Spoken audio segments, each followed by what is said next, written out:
अजमेर की ख्वाजा मोइनुद्दीन चिश्ती की दरगाह में संकटमोचन महादेव मंदिर होने का दावा किया गया। अजमेर सिविल कोर्ट में लगाई गई याचिका को कोर्ट ने सुनने योग्य मानते हुए सुनवाई की अगली तारीख 20 दिसंबर तय की। याचिका दायर करने वाली हिंदू सेना के राष्ट्रीय अध्यक्ष विष्णु गुप्ता ने मुख्य रूप से 3 आधार बताए। उन्होंने कहा कि 2 साल के रिसर्च और रिटायर्ड जज हरबिलास शारदा की किताब में दिए गए तथ्यों के आधार पर याचिका दायर की। किताब में इसका जिक्र है कि यहाँ ब्राह्मण दंपत्ति रहते थे और दरगाह स्थल पर बने महादेव मंदिर में पूजा अर्चना करते थे। इसके अलावा कई अन्य तथ्य हैं जो साबित करते हैं कि दरगाह से पहले यहाँ शिव मंदिर रहा था। कोर्ट ने अल्पसंख्यक मंत्रालय, दरगाह कमेटी और भारतीय पुरातत्व सर्वेक्षण विभाग को नोटिस जारी किया। 20 दिसंबर को उन्हें अपना पक्ष लेकर उपस्थित होना। इस मामले को लेकर अजमेर दरगाह प्रमुख उत्तराधिकारी और ख्वाजा साहब के वंशज नसरुद्दीन चिश्ती ने अपना पक्ष रखा। उन्होंने कहा कि ऐसी हरकतें देश की एकता के लिए खतरा है। यहाँ तो हिंदू राजाओं ने भी अकीदत की है। दरगाह में मौजूद कटारा जयपुर के महाराजा ने भेज की है। 1950 के सर्वे में स्पष्ट हो चुका है कि दरगाह में कोई हिंदू मंदिर नहीं था।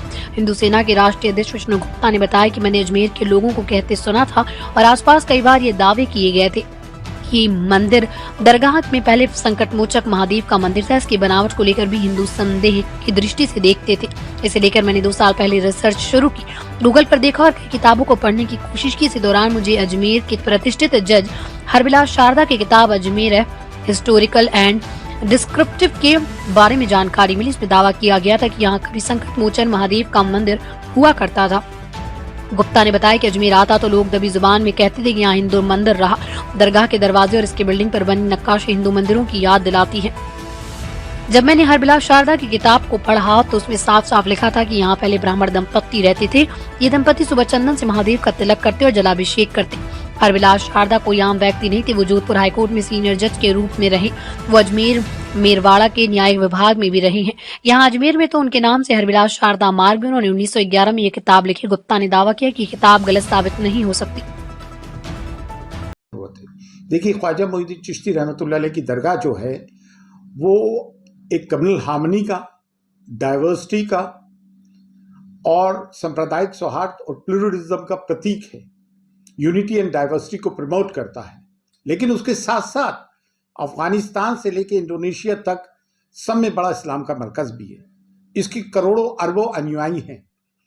तो ये कोई तमाशे वाली बात तो है नहीं कि ये रोज रोज का तमाशा होता रहेगा, हम कहते रहेंगे। अभी इन्होंने 3 पार्टीज को जो है नोटिस भेजा है। 20 दिसंबर को इनकी तारीख है। एक ASI archaeological survey of India, ये दरगाह आर्कियोलॉजिकल सर्वे ऑफ इंडिया में तो आती नहीं है, मिनिस्ट्री फॉर माइनॉरिटीज़ में आती है और मिनिस्ट्री ऑफ माइनॉरिटीज़ में दरगाह कमेटी आती है। तो इन तीनों को नोटिस सर्व किया। हम जो हेरिटेज खादिम में 800 साल की मीरास है, अल्हम्दुलिल्लाह तमाम रसूमात हम अदा करते हैं। हमने बड़े बड़े दौर देखे हैं यहाँ के और अल्हम्दुलिल्लाह कुछ नहीं हुआ। 11 अक्टूबर 2007 को भी यहाँ बॉम्ब ब्लास्ट हुआ जिसमें 3 लोग मारे गए। उसमें मरने वाले एक हमारे खादिम ख्वाजा डॉक्टरेट की थी जिन्होंने इंस्टीट्यूशन में वो भी थे। तो इससे दिल नहीं भरा। तो ये चीज़ पिछले 3 साल से ये बयानबाजी तो कर ही रहा है। हर जगह इन्हें जो है शिवलिंग और मंदिर नज़र आता है। सदियों पुरानी मस्जिदों पे ये लोग इस तरह की हरकतें कर रहे हैं। लेकिन ये चीज़ें देश हित में नहीं है, देश के हित में ये कतई तौर से नहीं है। हम देख रहे हैं क्या करना है, करेंगे और इंशाअल्लाह किसी की ये मुरादें पूरी नहीं होंगी कि यहाँ पे कुछ हो जाए। ये गरीब नवाज की दरगाह थी, है और इंशाअल्लाह रहेगी।